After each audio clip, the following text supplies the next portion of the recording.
aujourd'hui à l'Université catholique de Lille vient clore l'année de commémoration du centenaire de la fin de la Première Guerre mondiale. Et c'est quelque chose que nous avons voulu souligner tout au long de l'année en faisant vivre ce que nous avons appelé le campus de la paix, c'est-à-dire un ensemble de conférences, d'expositions, d'ateliers, animés principalement par des étudiants, avec un autre temps fort qui, lui, a eu lieu en avril. En avril, nous avons accueilli une conférence internationale sur le thème de la paix juste.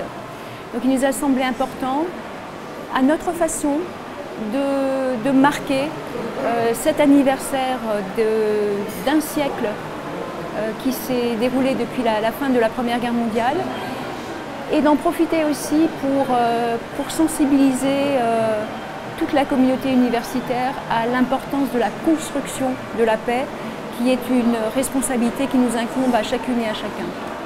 Ils ont saisi le sens profond de cette œuvre singulière, L'Homme armé de Karl Jenkins, et nous avons réalisé de très belles répétitions, un très joli raccord là il y a encore quelques instants.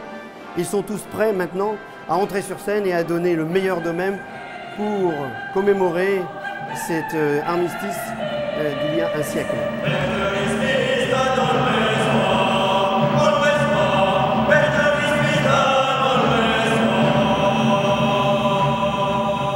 Ah, c'est une œuvre très singulière.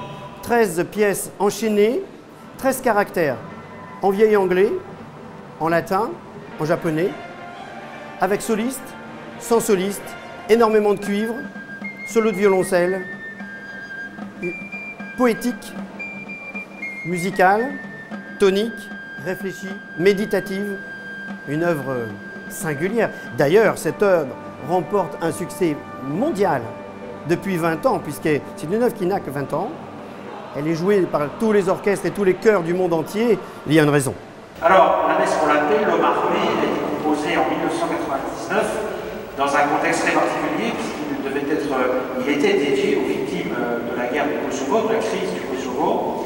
Et cette œuvre exprime au fond la montée de la peur, la construction d'un conflit et l'avènement d'un espoir, de l'espoir pour l'avenir.